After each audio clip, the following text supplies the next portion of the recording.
It's time for America Outdoors Radio, the show that covers the outdoor scene across the U.S. of A. and the entire continent. Fishing, hunting, conservation, outdoor recreation, and great destinations. We cover it all every week. It's your country, your outdoors. Let's explore it together with your host, John Kruse.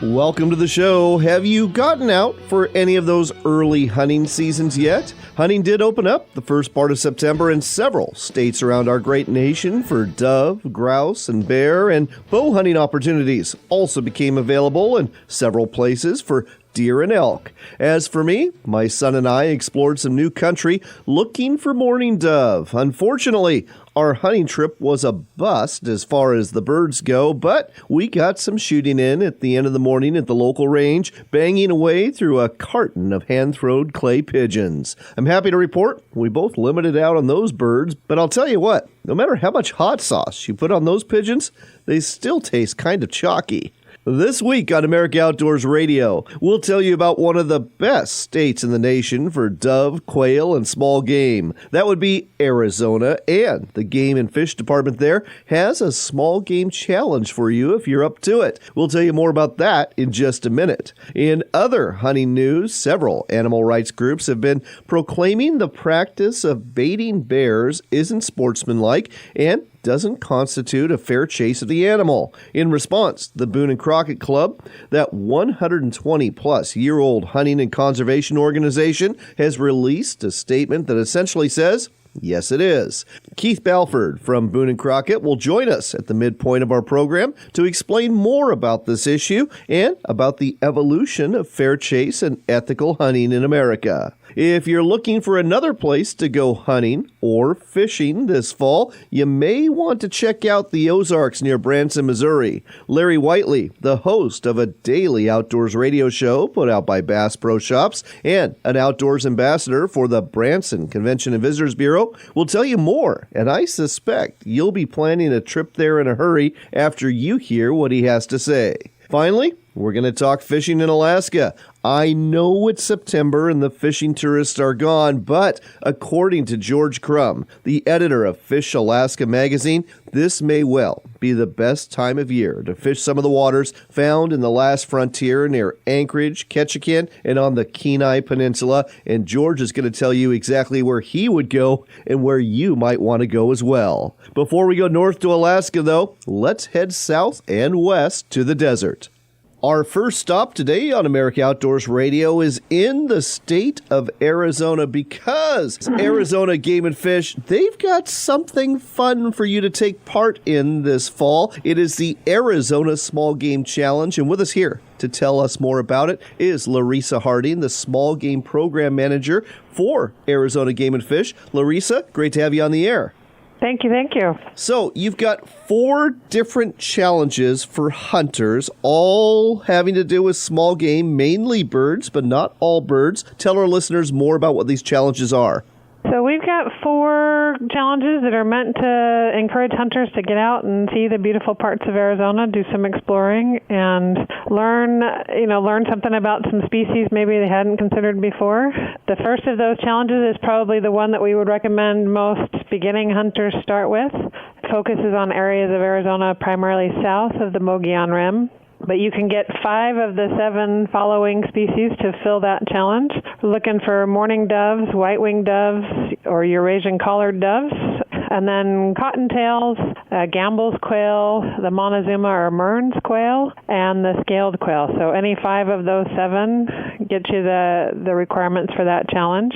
All right, well, let's head to the mountains. Tell me what the Mountain Small Game Challenge is. Okay, so the Mountain Small Game Challenge is meant to get you into the high country north of the Mogollon Rim primarily. Again, that's 5 of 7 species, and there you're looking for dusky grouse, or what's known as blue grouse in other parts, the chukar, band-tailed pigeons, again, cottontails, and then any one of the 3 squirrels there, the Abert squirrel or the tassel-eared squirrel, the red squirrel, and then the kaibab squirrel, which is a melanistic version of the tassel-eared squirrel that's found on the North Kaibab Plateau up there. Wow, never even heard of that one. All right. And then you've got 2 more. Yep. So then we've got the native quail, which is to collect the 3 native species that are primarily hunted here in Arizona. That would be the Montezuma or Mearns quail, the Gambel's quail, and the scaled quail that all can be found down in southeast Arizona. And then the other one is probably our toughest one, just because it sends you to all parts of the country here in Arizona. It's called the Ultimate Upland Bird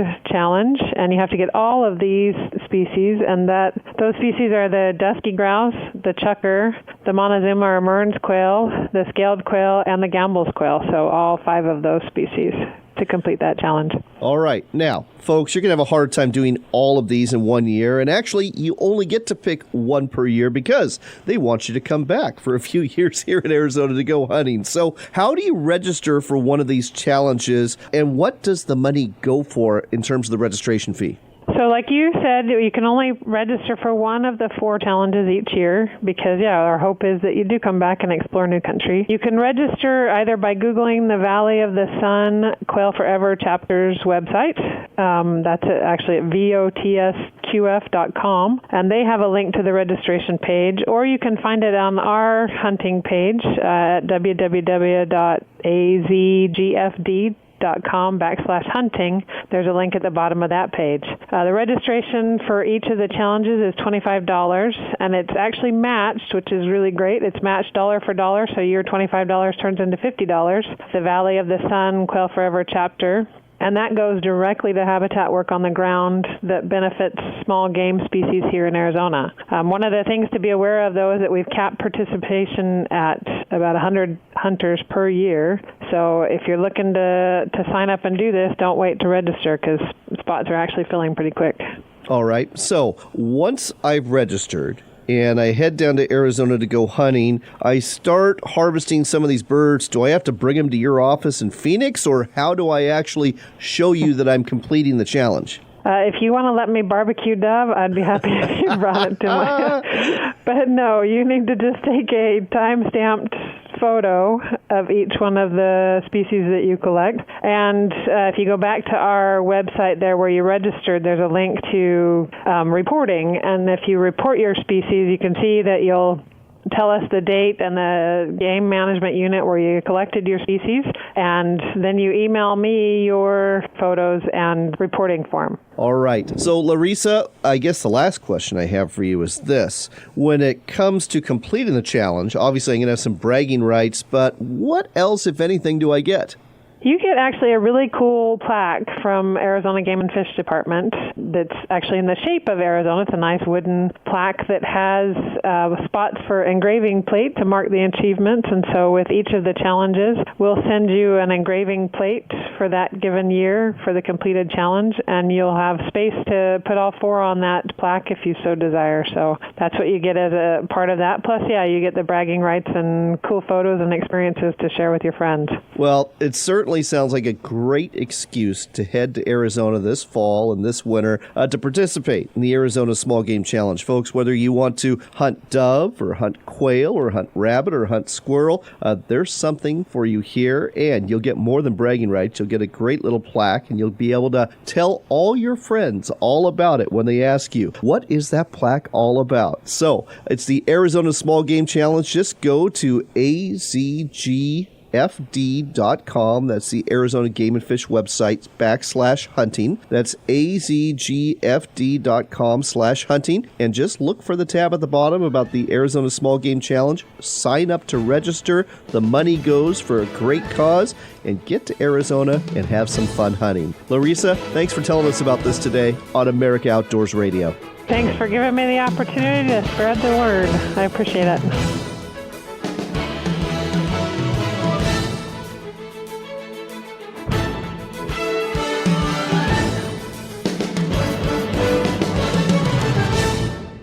We've been telling you about Sportsman's Cove Lodge in Southeast Alaska for a while now, and there's a reason. They are the only Alaska lodge we talk about in this show. It's because they're truly Alaska's best lodge. The adventure starts with a float plane ride from Ketchikan, after which you'll get the chance to experience some of the best hospitality, food, and wonderful people you'll ever meet. Wildlife is abundant, from bears and deer to eagles and whales, and let's not forget the reason you're here, the fishing. halibut, salmon, lingcod, rockfish, true cod, and more. It's all waiting for you in abundance at Sportsman's Cove Lodge. Book your trip today at alaskasbestlodge.com. That's alaskasbestlodge.com for Sportsman's Cove Lodge.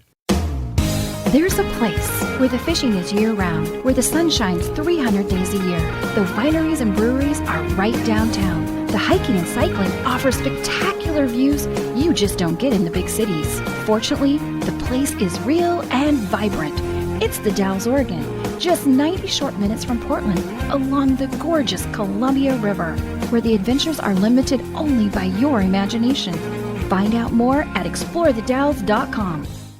Looking to reel in the marketing opportunity of a lifetime? Then set the hook, because we've got it right here. America Outdoors Radio has sponsorships available, and we offer an affordable platform to reach thousands of listeners interested in fishing, hunting, and the outdoors. Find out more by contacting host John Kruse through his website at AmericanOutdoorsRadio.com. That's AmericanOutdoorsRadio.com. But hurry, if you wait too long, this big opportunity might just get away. That's AmericanOutdoorsRadio.com.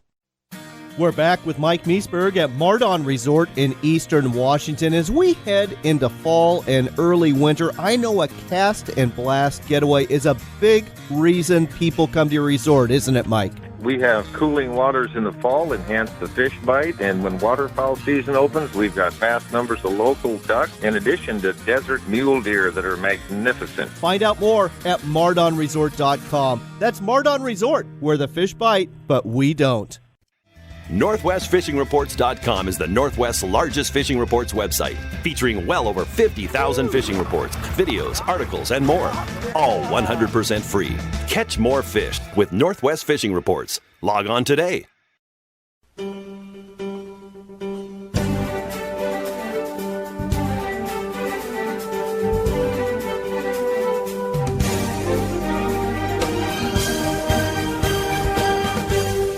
Welcome back to America Outdoors Radio. I'm John Kruse. We've got a real special guest for you. His name is Larry Whiteley. He's the host of the award-winning Bass Pro Shops Outdoor World Radio. It's a daily show. It's been on the air since 1992. It's heard on over 834 stations in all 50 states. It's also heard on the Armed Forces Radio Network. And we're not talking to Larry about any of that today. We're talking to him about something else, because he's the outdoors ambassador for the Branson, Missouri Convention and Visitors Bureau. Turns out there's some really good fishing and hunting in that neck of the woods this month and next month. Larry, great to have you on the show.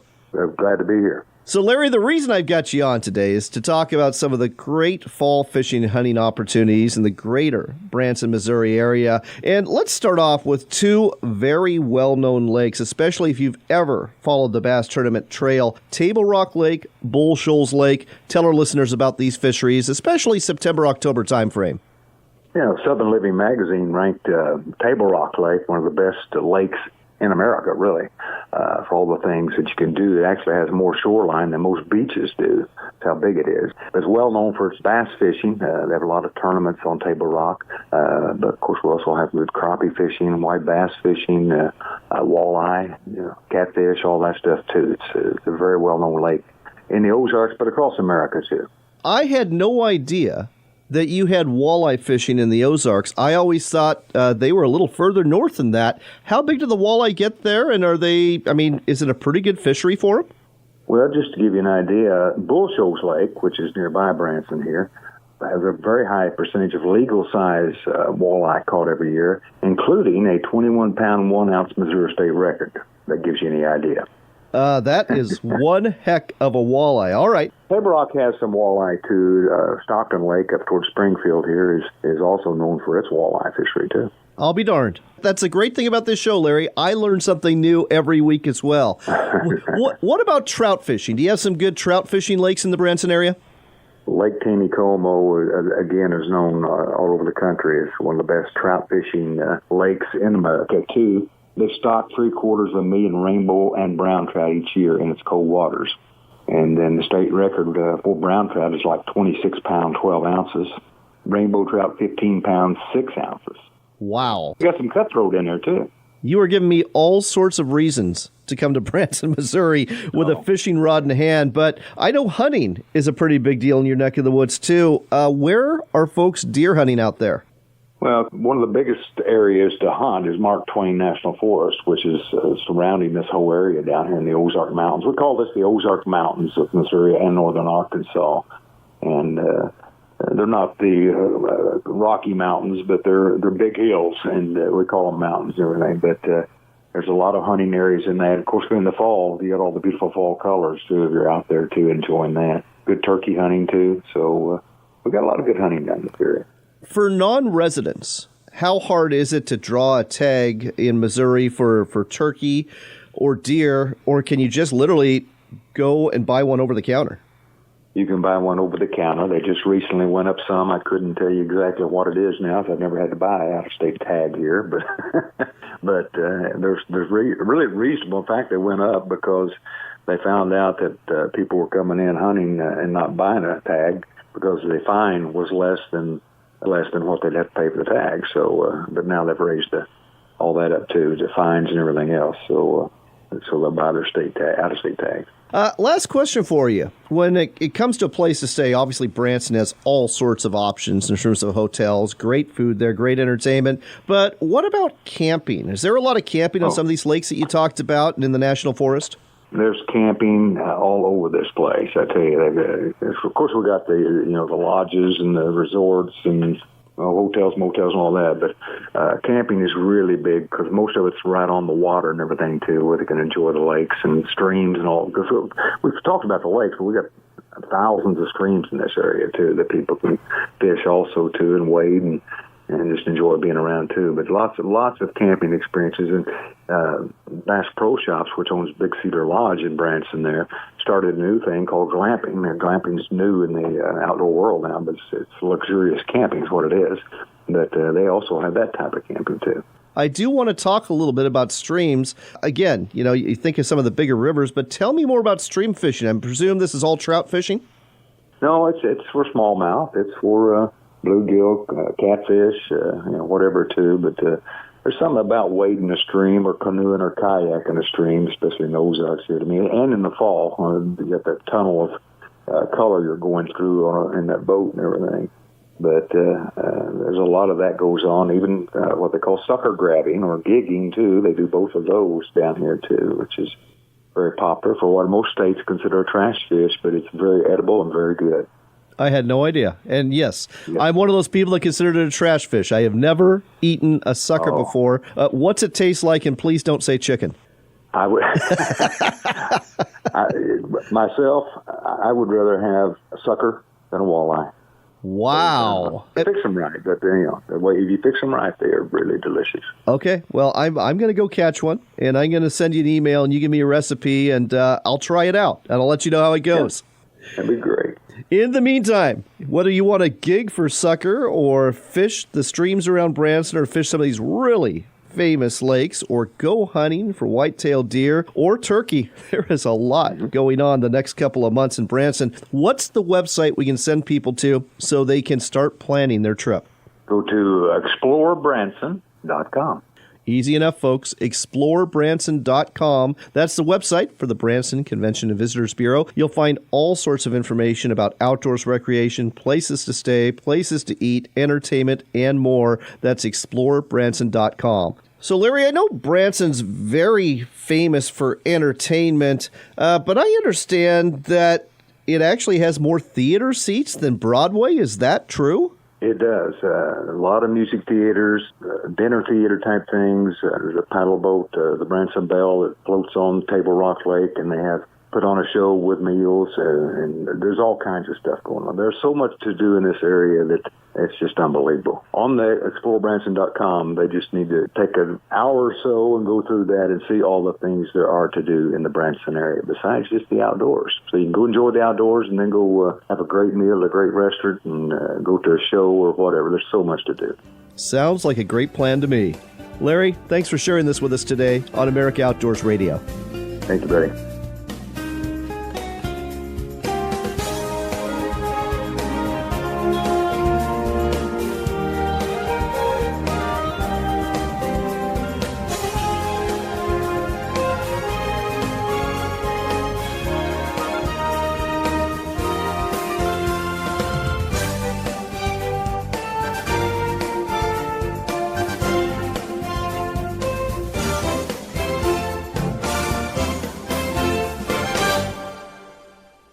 So you sit down and do your budget, and you look at all your monthly costs and your bills and your income, and it seems like there's never quite enough.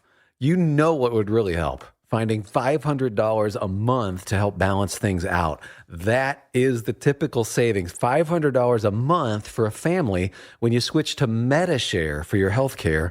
And when it comes to healthcare sharing ministries, MediShare is really the gold standard. It's been around for 25 years and has more than 400,000 members. It's been around so long and grown so much because it works. And whether you're single or married or have kids, this could make sitting down to do a monthly budget a lot more fun. $500 a month can more than cover a car payment or pay back loans, whatever. So join MediShare and go out to dinner to celebrate. Here's the number to call. They are incredibly kind and helpful to talk to. 855-90-BIBLE. That's 855-90-BIBLE. 855-90-BIBLE. Looking to reel in the marketing opportunity of a lifetime? Then set the hook because we've got it right here. America Outdoors Radio has sponsorships available, and we offer an affordable platform to reach thousands of listeners interested in fishing, hunting, and the outdoors. Find out more by contacting host John Kruse through his website at AmericanOutdoorsRadio.com. That's AmericaOutdoorsRadio.com. But hurry, if you wait too long, this big opportunity might just get away. That's AmericaOutdoorsRadio.com.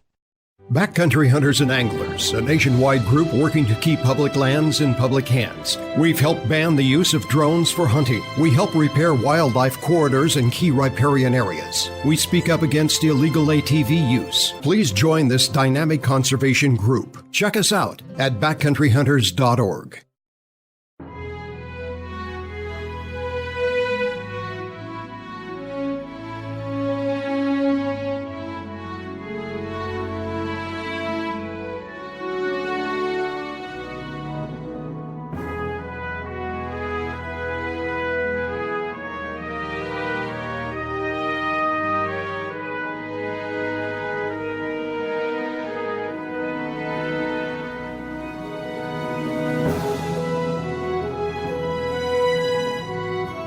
You're back in with America Outdoors Radio. I'm John Kruse. Fair chase. You've heard that term when it comes to hunting. It's often the definition of whether it's an ethical kill, an ethical method of harvesting our game. Well, this term has been bandied about a lot lately, particularly by anti-hunting groups who are saying that baiting bears is not fair chase. With us here to weigh in on the subject is Keith Balfourd. He is the Vice President of Marketing for the Boone and Crockett Club based in Missoula, Montana. Keith, great to have you on the air.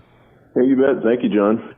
So, Keith, when I think Boone and Crockett Club, I think two things: scoring animals for record books and, well, the definitive source for all things big game hunting related. Let's talk a little bit about sportsmanlike conduct when it comes to hunting. What are some examples of unfair chase that the Boone and Crockett Club would say this isn't right when it comes to hunting?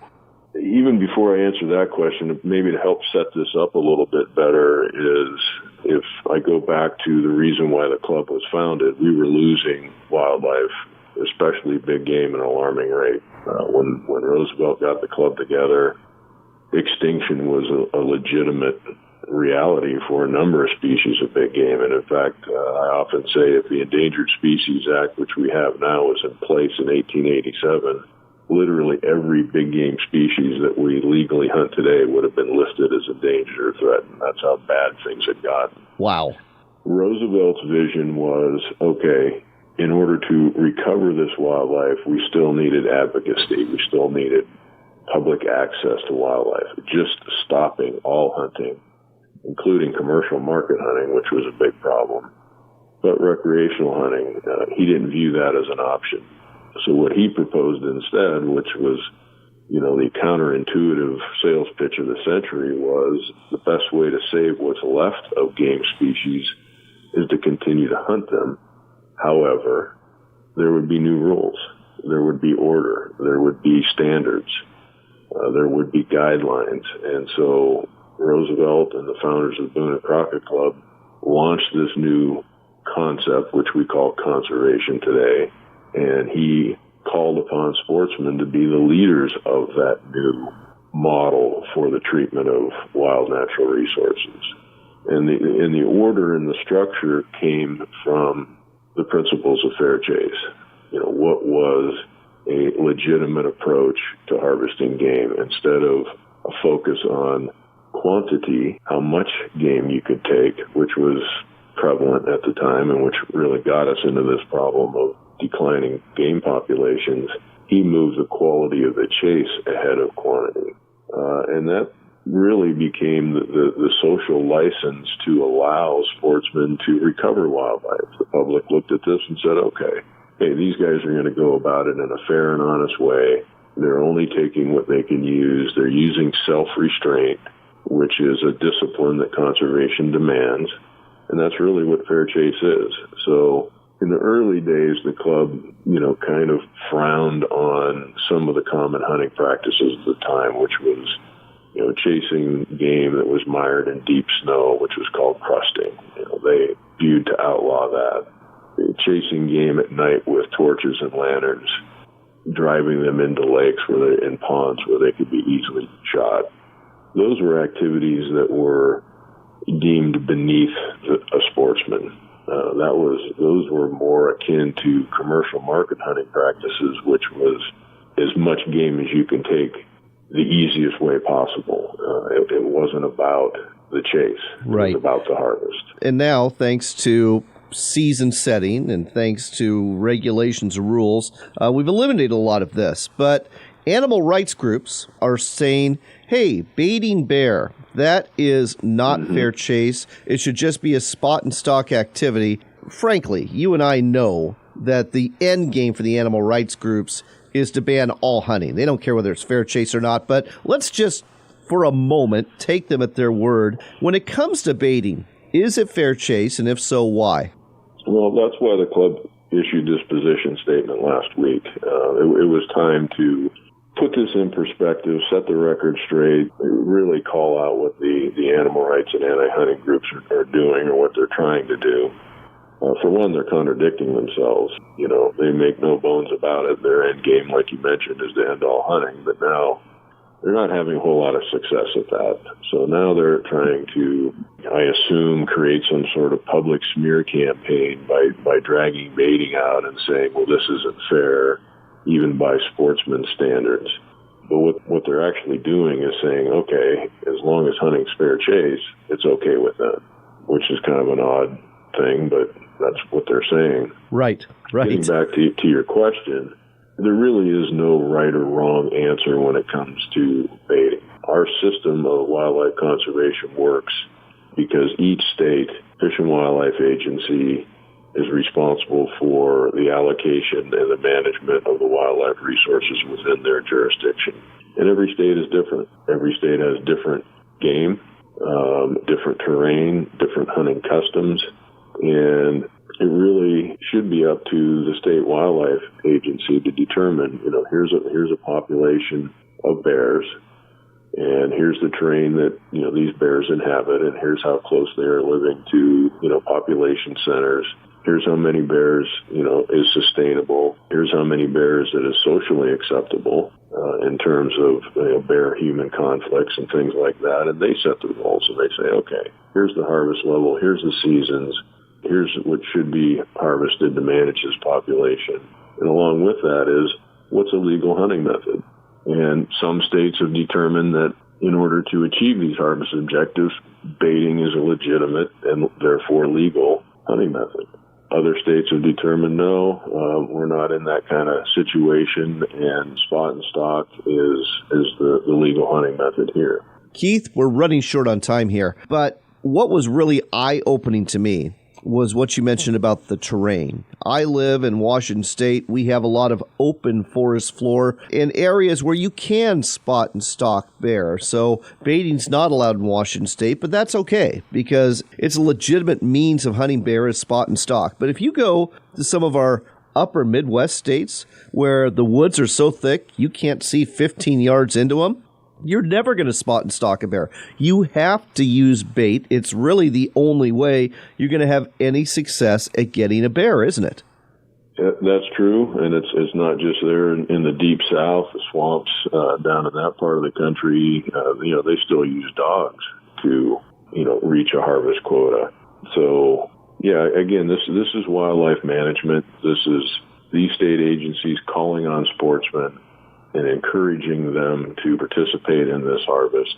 And in certain situations, baiting is necessary. It's also a very selective way of harvesting animals, because you do get to observe, is this a female? Is this a sow with cubs or not? Is this a mature boar?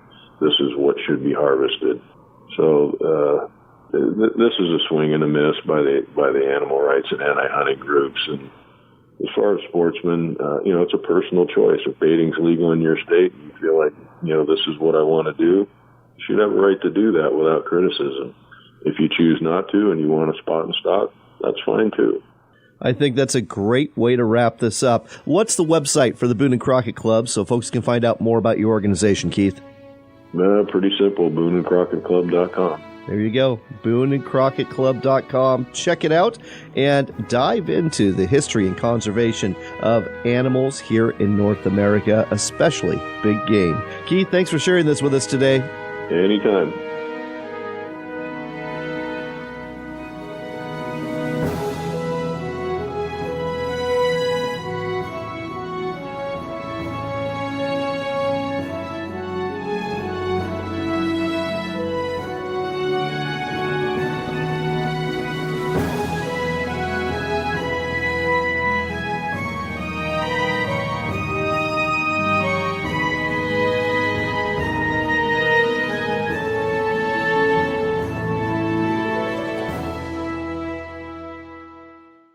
We've been telling you about Sportsman's Cove Lodge in Southeast Alaska for a while now, and there's a reason. They are the only Alaska lodge we talk about on this show. It's because they're truly Alaska's best lodge. The adventure starts with a float plane ride from Ketchikan, after which you'll get the chance to experience some of the best hospitality, food, and wonderful people you'll ever meet. Wildlife is abundant, from bears and deer to eagles and whales, and let's not forget the reason you're here, the fishing. Halibut, salmon, lingcod, rockfish, true cod, and more. It's all waiting for you in abundance at Sportsman's Cove Lodge. Book your trip today at alaskasbestlodge.com. That's alaskasbestlodge.com for Sportsman's Cove Lodge.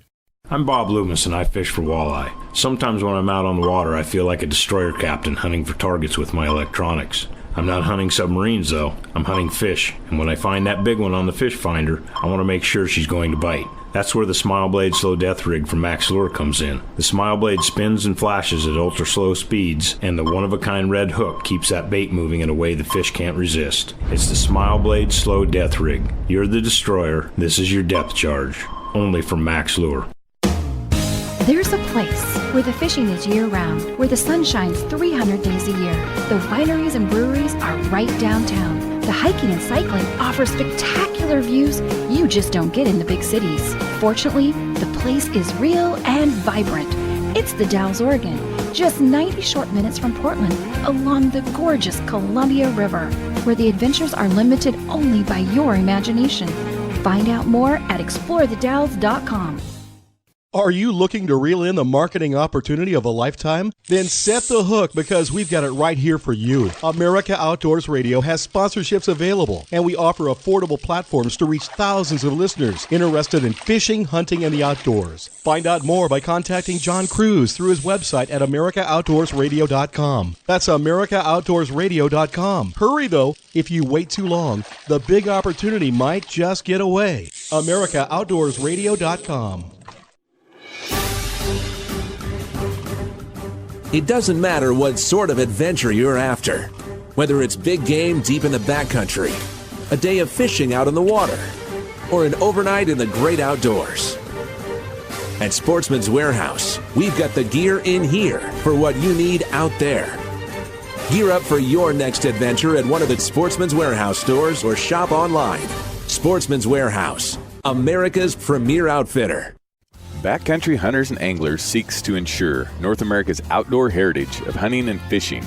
Lend your voice to the fight by visiting backcountryhunters.org and join the 25,000 men and women who have pledged to defend wildlife and public access.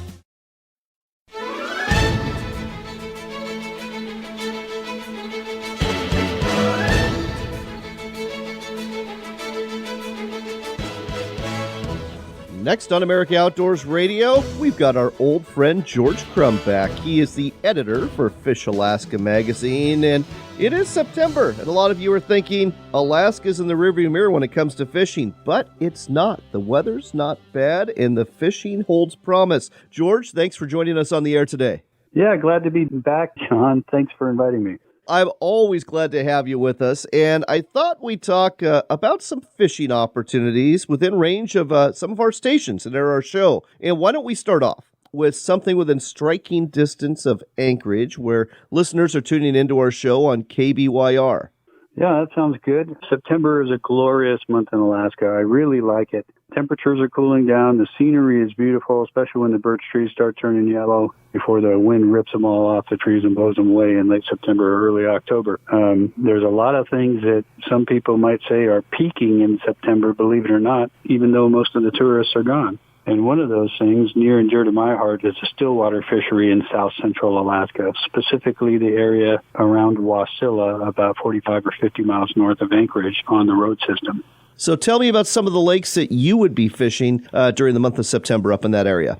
Oh, boy. There's roughly 85 stocked lakes in that area within, say, 35 minutes of Wasilla. There are a number of wild fish lakes, maybe a dozen or 15 or so. All of them can be good. As the water temperatures drop, the fish really start getting active. August is a slow month in the lakes, but September really turns on. Some people might say that it's the best month to fish up there, and I would have a hard time arguing it's a good time on the lakes up there. Any of the lakes in the Wasilla area are going to be good at that time period. I really like the Meadow Lakes area. I like some of the bigger lakes in September too, like Finger Lake. So I presume we're talking primarily rainbow trout here. What size of trout are we talking about?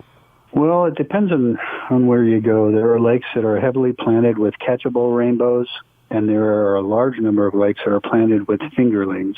Interestingly enough, I see most of the larger fish that I catch caught in lakes where the fish were planted as fingerlings, and those fish can get up to 30 inches. Wow. That is one heck of a rainbow trout. As a matter of fact, that's a real wall hanger there. Any other September fisheries that stand out, George? You know, there's a rather unique fishery that's actually going to be written about in the October issue of Fish Alaska. The article will be called The Water Wolves of Red Shirt Lake.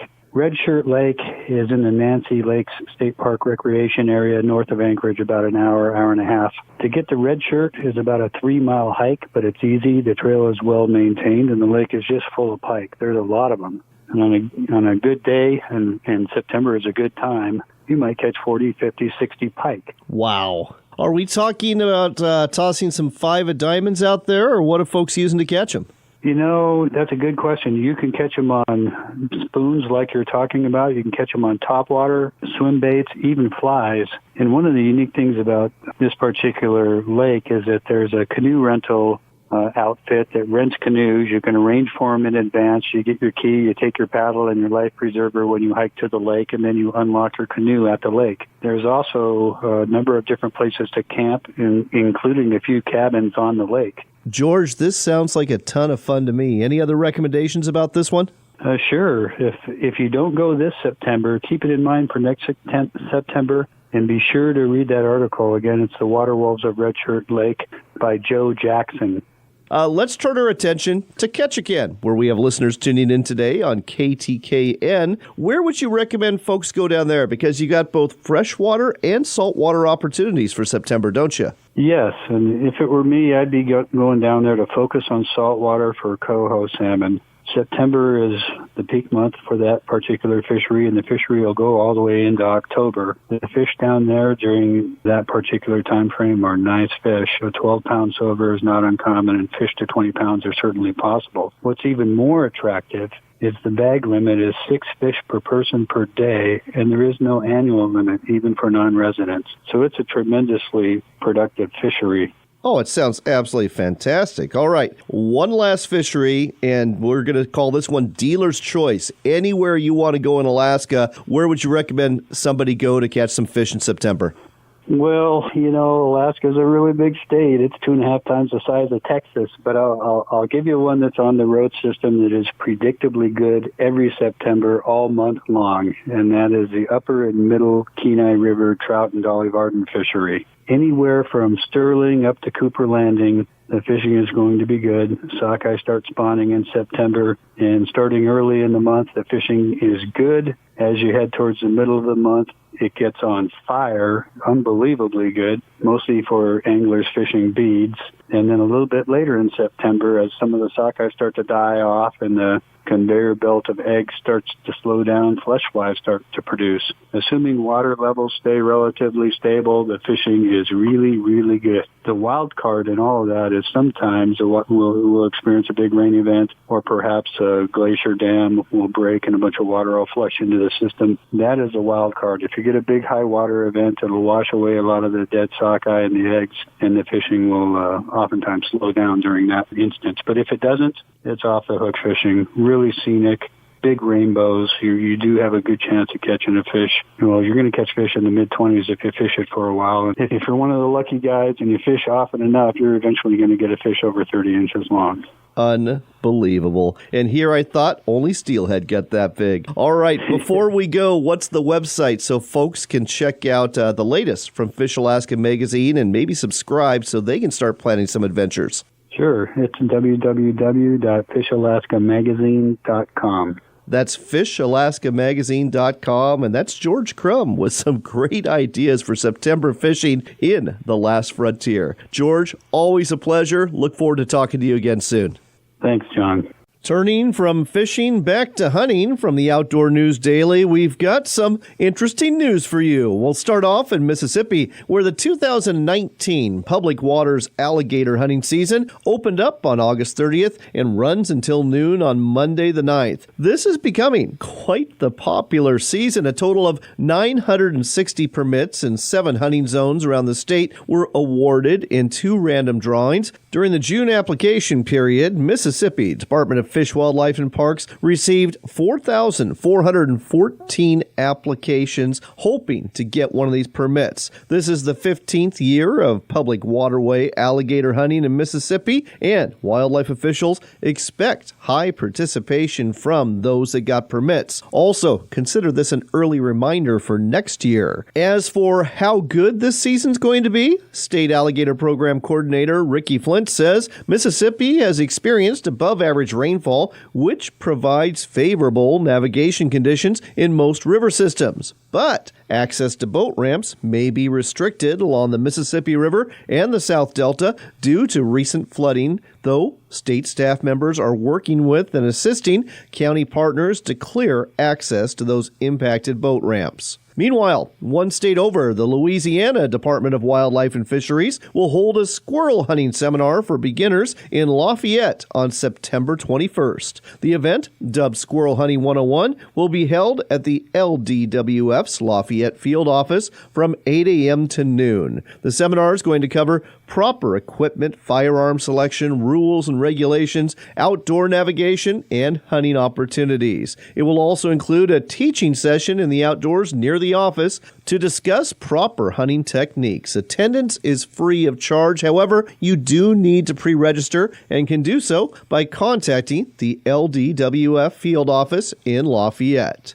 Finally, speaking of squirrels, if you aren't going to that seminar in Lafayette, you'll want to be at the Benton County Quail Barn in Bentonville, Arkansas on September 21st for the annual World Championship Squirrel Cook-Off. The folks at Visit Bentonville say we continue to push the limits on what 100% organic tree-to-table meat can be created. Over the years, we have seen squirrel ice cream, squirrel sausage, pizza, hamburgers, meatloaf, squirrel stuffed pickles, French squirrel quarters, gumbos, pies, and hundreds of amazing dishes. Joe Wilson is the longtime organizer of this event, and it promises to once again be both unique and a lot of fun. Find out more about it on Facebook. The page to go to is World Champion Squirrel Cook-Off. While you're on Facebook, check out our Facebook page too. You'll find that at America Outdoors Radio. Like and follow us and get information that doesn't always end hand up on this show because we've only got an hour to cover the outdoor scene across the nation, and it's just not enough time. You can also go to our website at americaoutdoorsradio.com to get